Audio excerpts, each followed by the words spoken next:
Hey, welcome back to my channel. It's Narissa and welcome back to another canning video. If you're new to my channel, welcome. Thank you for stopping by. This time of year, it's canning season, so you'll see some random canning videos, how-tos on my channel, but also different hauls, grocery hauls, meal prep recipes, things like that. I also live on a 5-acre homestead, so all kinds of videos that go along with that. But and I'm also 7 months pregnant, so you'll see some random pregnancy videos in my playlist as well. So I hope you stick around. For my returning subscribers, hello. I am back with a canning video. I haven't done a canning video in a long time, and this is probably my most favorite vegetable to can, green beans. There is nothing better to me than home canned green beans in the winter. I think they taste so much better than frozen or canned that you can get at the store.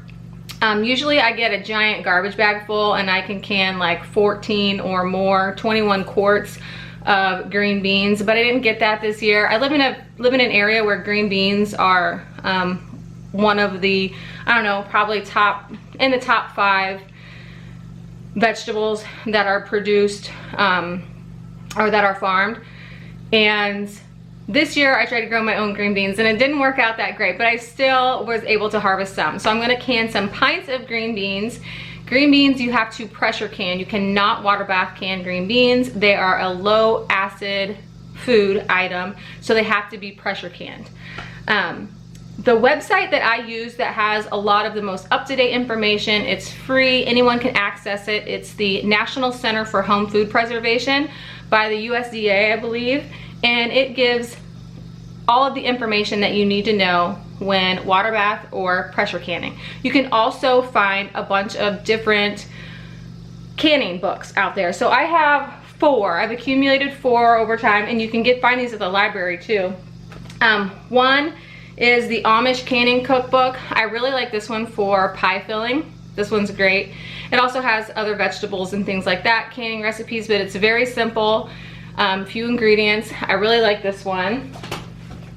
This is the newest one that I have. I got this as a Christmas present, I believe. It's the all-new Ball Book of Canning and Preserving. So this one is good if you like to try new things and not make 7 quarts of it in case you don't like it. These have small batch canning recipes, and then they are also followed by recipes using what you just canned. If you know, sometimes you're like, okay, that sounds cool, I might want to can that, but then what am I going to use it for? So this one's good for that.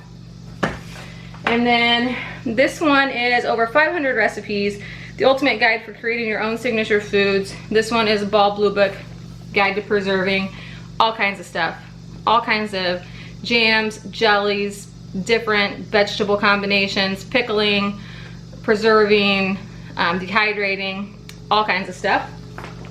And then this one is more of a vintage one. My mom got this one for me from, I believe, like an antique store, and it has all kinds of great recipes in it as well. I'm always looking through them. When you find older books like this, you want to just make sure that you follow the new standards. So for example, this one might say to use the juice of 1 lemon.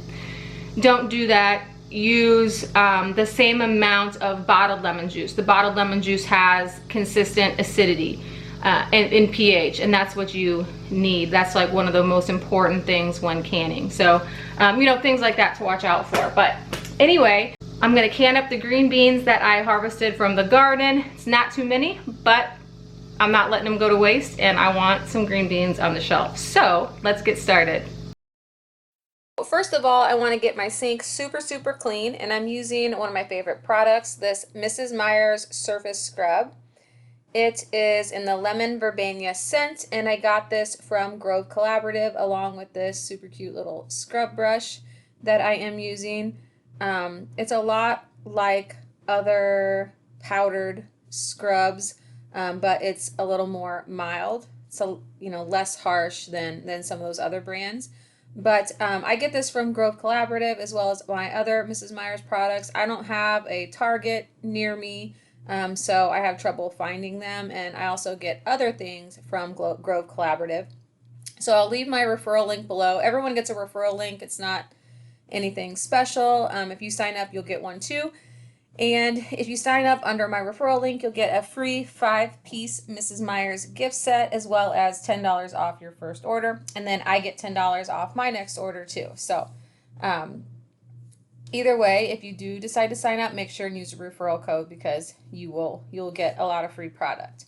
But anyway, so I got my sink super clean, and I am filling it up with super cold water and getting my green beans into the sink to soak. And then I'm going to agitate them and get what little bit of dirt might be left on them off and let that sink to the bottom. Also picking out any leaves that I may have accidentally picked along with the green beans, and also looking for any green beans that are less than perfect, which you can see the yellow ones in there. I'll be picking those out as well. But I'm going to get these nice and clean before I start the next step of the process. Then what I'm going to do is get a stock pot. This is not my canner, but just get a stock pot full of, half full of hot water, so that I can get it boiling on the stove, because that's what I'm going to put into my green beans. I am doing the cold pack method, where you just take your jars, put the cold green beans in your jars, and then fill it with boiling water, and then put the lids on and put it into your pressure canner. So easy peasy.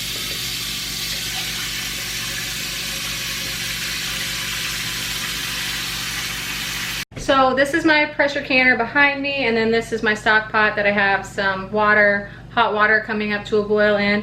And then this is a Presto 16-quart pressure canner. So here's the little instruction booklet that comes with it.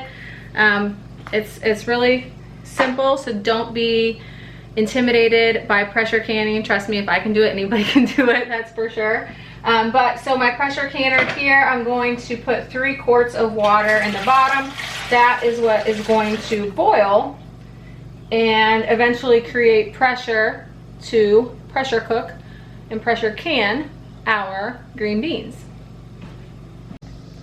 Alright, the next step, since I have had my green beans soaking for a bit, is to get to snapping some beans. So what I like to do is I have a bowl for the clean green beans, or the ones that I'm going to put into the jars, and then I have a scraps bowl, and this already has some vegetable scraps for my chickens, so I'm just going to put the scraps in here.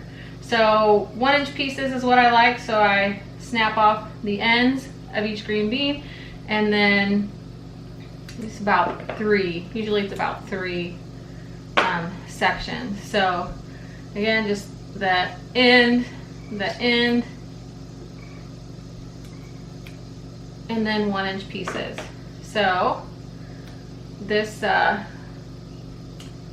goes pretty quickly, actually, especially if you have your phone next to you and you can watch some YouTube videos while you're snapping green beans.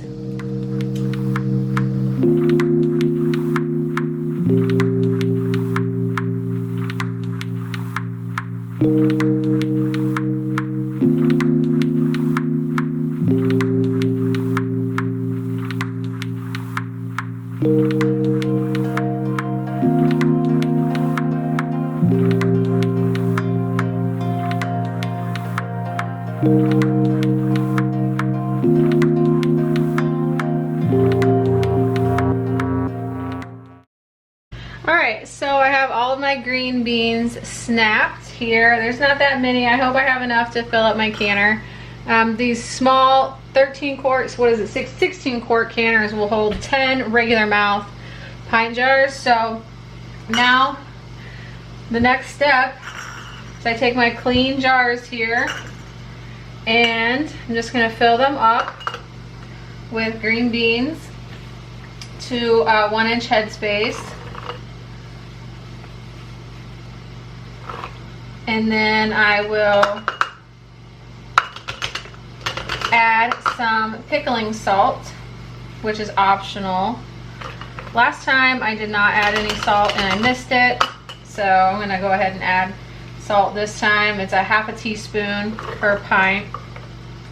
And I did go ahead and keep 1 jar of whole green beans to the side for my husband. Right here, he wants to pickle some, just uses a pickling brine. So if I had more green beans, which I may, because my stepmother-in-law may have extras that she doesn't need, I might do some pickled green beans. Those are excellent. They're just like, you know, just like cucumber pickles, but you may have heard them, dilly beans. They're called dilly beans. They're great. So maybe I will have enough here.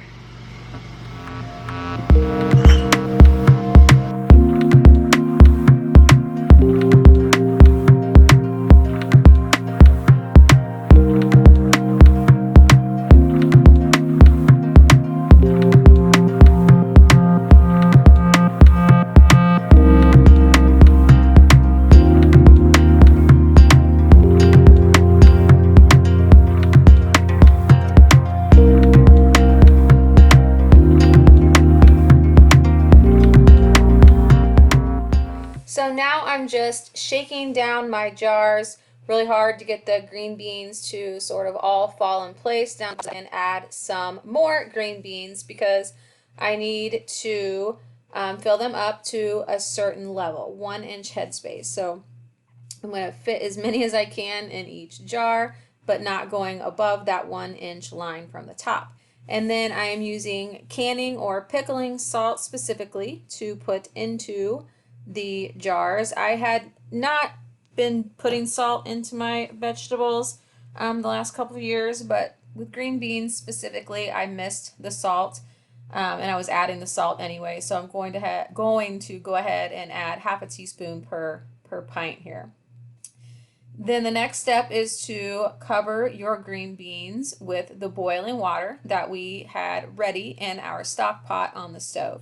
So again, we'll fill this up to the 1-inch headspace mark, and then use my little debubbling tool here to go around the outside of the jars and down in the middle of the green beans to dislodge any air bubbles. Debubbling is important because you inevitably have air trapped down there that will dislodge and will change your water level. So you will have to add some more boiling water to top off your jars to get to that 1-inch headspace, or whatever your particular recipe calls for, depending on what you are canning. All right, so then I have my lids and my rings and my Pyrex measuring cup here that I had poured boiling water over, that sterilizes your lids and rings and also softens the rubber underneath, the adhesive underneath the rings that helps, or that seals your jars. And then I'm just going to put the rings on to fingertip tight. You don't want them too tight because they do need to be able to breathe. So fingertip tight is just the right tightness.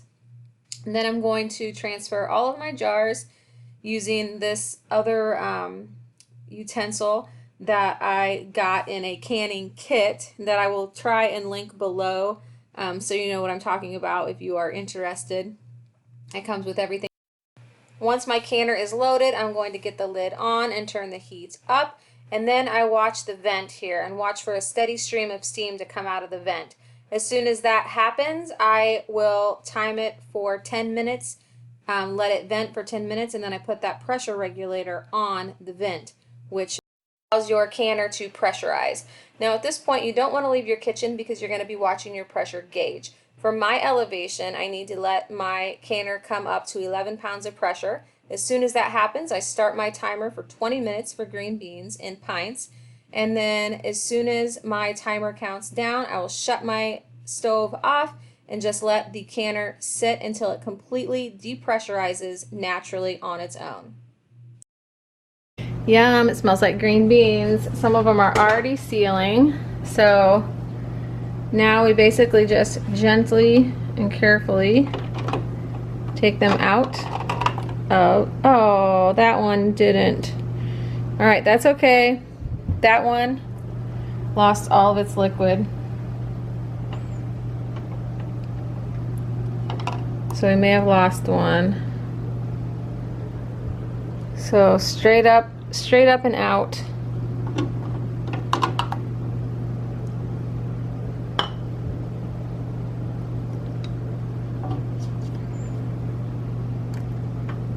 Whoops.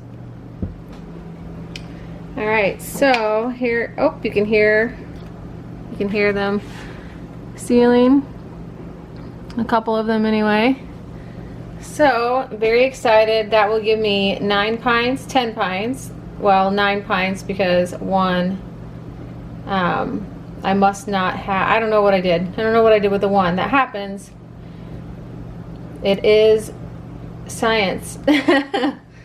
So there is an explanation, I just don't know what it is, but I'm excited to have these on the shelf, and these will be great this winter. They will taste super fresh, like they came right out of the garden. Oop, there we go. Sealing. That's what we'd like to hear. So you can see them bubbling.